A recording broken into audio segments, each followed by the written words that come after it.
Which phone are you here to buy? 16 Pro Max. What do you like about the device? That Apple Intelligence. Apple Intelligence is not here in the phones out of the box. It'll take some time to, you are buying it in the, first sale and your hair standing in the lines. Just to be the first owner. It's boom time for the luxury market. From premium cars to designer handbags, they are all flying off the shelves. In the high-end malls of Western Mumbai City and New Delhi, fashion-conscious consumers are totally at ease wearing ethnic saris with Jimmy Choo shoes and Louis Vuitton handbags. In 2024, India's middle class spends rupees 1.6 lakhs crores annually on luxury goods. The reason is the booming luxury market in India. Let me show you the numbers. In 2021, India's luxury market was worth $2.5 billion. Today, it's worth almost $8.5 billion. That's more than triple in just 2 years, and it only continues to grow. That's more than the GDP of Bhutan. But here's a paradox.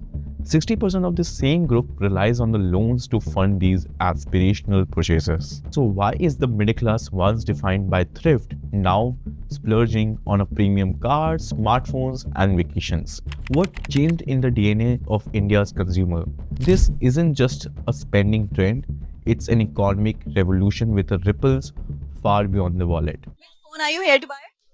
iPhone 16 Pro Max. What do you like about iPhone 16 Pro Max? Yes, the new color. New color.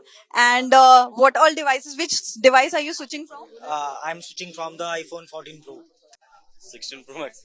16 Pro Max. What do you like about it? Cameras and look and color. If you rewind to the early 2000s, India's middle class was just emerging, focused primarily on necessities. Fast forward to 2024, and we are witnessing a dramatic transformation. The middle class now comprises of 31% of India's population, expected to reach 38% by 2031 and the staggering of 60% by 2047. But here where it gets very interesting. This growth isn't just about numbers, it's about changing the mindset and the wallet and the capacity to spend. But let's break down the numbers for you. India's per capita income has steadily increased by 140% from $1,673 in 2014 to $2,341 in 2023. This growth is propelling India towards becoming the world's third largest consumer market by 2027. By 2030, close to 1 in 2 households will belong to either the higher or maybe the upper middle class income categories with growing disposable incomes. But honestly, what does this mean for spending habits? The Household Consumer Expenditure Survey in India, conducted between August 2022 to July 2024, reveals a significant shift. There is a noticeable decline in the proportion of spending on traditional necessities like food, beverages, and clothing. So instead, we are seeing a rise in spending on the luxury and aspirational products and services. Take the automobile sector for example. In the first half of 2024, vehicle priced over 10 lakhs accounted for 48% of all the sales, up from 44% in the previous year. Sales in this premium segment grew by 13%, which is twice the rate of overall vehicle sales, which was 5.5% of SUVs and the larger vehicles, which now make up to 63% of all the vehicle sales. Driving by the longer financing options and the consumer preferences are now jumping for a higher variants and with a better safety features. So some models like Baleno, Ciaz, and moreover the Tata Harrier, Fortuner, position as a premium offering, have seen a stronger demand. This shift towards premium vehicles aligns with the broader trends that we are seeing in the automobile sector, where vehicle price over 10 lakhs are gaining the market share maximum. But you know what? It's not just about the big ticket items. Even in the FMCG sectors, we are seeing a market shift towards a premium product. Companies like Hindustan Universal and Dabur and Nestle are actively targeting the growing middle class with the innovative and a premium offering. For instance, Hindustan Universal has relaunched its Vim and Ponds brand to match with evolving consumer trends, while the Parle product is pushing the low units packets of premium products to increase the trial and adoption amongst the audience. But this premiumization trend is evident across the various sectors. Imports of luxury watches from Switzerland have surged by 45% over the past 2 to 3 years. sales of luxury vehicles have grown at a 30% CAGR over the past 3 years. Even the real estate sector's luxury home sales have tripled in the past 5 years. These are the overall topics.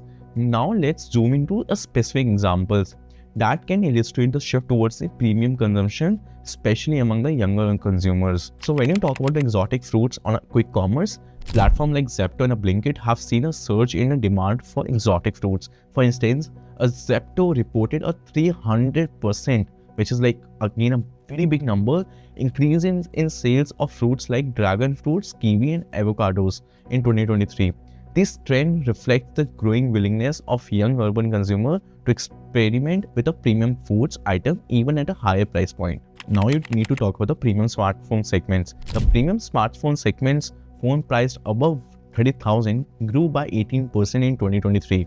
While the overall smartphone market saw a decline, brands like OnePlus and Nothing have captured the imagination of Gen Z consumers, offering high-end features at relatively accessible price points. For example, a Nothing Phone 1 which sold over 1 lakh units within 20 minutes of its first launch in India. This is not stick to just fruits or maybe the phones. The luxury beauty and skincare is also in the game. Nykaa, India's leading beauty e-commerce platform, reported a 65% year-on-year growth in its luxury beauty segment in financial year 2023.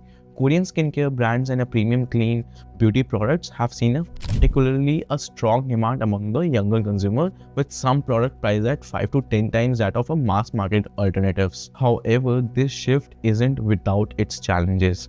As urban middle class Indians reach for luxury, they are also feeling the pinch of rising cost.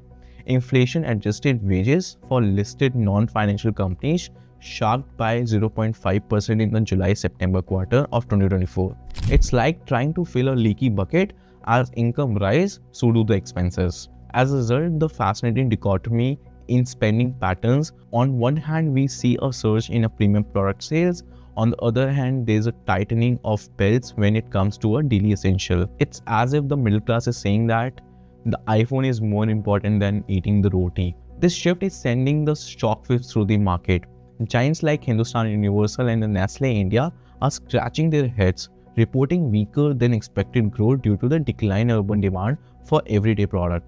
Meanwhile, luxury brands are rubbing their hands in a ghee, with the companies like Reliance and Aditya Birla heavily investing in the luxury sector. The growing appetite of luxury goods among Indian middle class has also driving the success of a premium e-commerce platform like Ajio Luxe and a Tata Click Luxury. Ajio Luxe launched back in 2019 as a luxury arm of Reliance e-commerce platform, has rapidly gained traction. By financial 2023, it's reported a 40% year-on-year growth in sales, with an average order value rising by 25%. Offering over 200 international brands, Ajio Luxe caters to India's rising demand for high-end fashion accessories and home decor. Similarly, Tata Click Luxury has carved out of a niche since its 2016 launch. Now hosting over 300 luxury brands in financial 2024, its revenue surged by 50%, with categories like watches and jewelry leading the charges with 60% growth. What sets these platforms apart is their focus on experiences. Ajio Luxe offer virtual styling sessions, while Tata Click Luxury provides you premium delivery services for a high-value purchases. These platforms aren't just selling the product, they are actually redefining the convenience and accessibility for the luxury in India, particularly in Tier 2, Tier 3 cities, where physical stores remain limited. The growth highlighted a major shift in consumer behavior, proving that India's middle class is not just willing to but eager to embrace the luxury online. So let's look at some numbers. The luxury good market in India was valued at $8.5 billion in 2022 and is expected to grow at $200 billion by 2030. The premium smartphone segment, which is like above 30,000, grew up by 18% in 2024, while the overall smartphone market saw a decline. In the beauty and personal care segment, premium products grew by 15% in 2024, outpacing the overall market growth by 7%. But here's the million-dollar question. Is this even sustainable? Can India's middle class continue to juggle necessities and luxuries as economic pressure mount? The answer lies in the unique India's approach to luxury. Unlike the West, where luxury often means exclusivity, in India it's all about accessibility. Brands are adapting, offering an affordable luxury to cater to these aspirational, rich, cash-constrained market. Take the example of Titan Tenera. They offer saris ranging from 20,000 to a whopping of 25 lakhs. It's not about choosing between the luxury and the necessity anymore. It's more about finding that sweet spot where a touch of luxury meets everyday life. This trend is also reflecting the rise of the masstige segment. Prestige for the masses, brands like Poorest Essential in beauty and Fab Indian clothing have successfully tapped into this market, offering premium product at relatively accessible price point. In the food and beverage sectors also, the premium offering are becoming more accessible to India's growing middle class. Modern Bazaar, a high-end grocery chain, has expanded beyond Delhi, offering imported and government products alongside everyday essential. While we don't have any data, reports suggest that double digits year-on-year growth. You talk about a Nature Basket Artisan Pantry, a luxury food retail format, exemplifies this trend with its 12,000 square feet store in Mumbai. It offers unique experiences like cheese room and spice sock, even selling caviars and fresh truffles. These stores aren't just selling the products, they are providing the experiences such as cooking lessons and celebrity chefs. This shift towards the luxury groceries reflects that the broader trend of India middle class seeking premium product and experiences even in the everyday category. But this shift is also evident in the financial services sector. While traditional banking services remain essential, we are seeing a rise of demand of premium financial products. For instance, the number of credit cards in India grew by 20% in 2024 to reach 84 million people. The premium credit card segment in particular has seen a strong growth with the banks like SDFC and Axis Bank launching new premium offerings. As we look to the future, one thing is very clear that India middle class will continue to reshape the consumer landscape. By 2030, they expected to drive 55% of incremental consumption. But this growth comes with its own set of challenges. Rising income inequality, environmental concern, and the need of sustainable growth are issues that are both businesses and a policymaker needs to address. As Indian consumer continues on its path, one question gonna remain same. Will this shift towards luxury create a more vibrant economy, or will it widen the gap between the haves and have-nots? Only time gonna be tell. But one thing is for sure, that India middle class is no longer just about roti, kapda or makan. It's about Gucci bag and iPhones, latest iPhones. So thank you so much guys for watching this video. If you like it, please make sure to comment and make sure to subscribe to the channel, and we'll see you in the next one. Thank you so much. Signing off.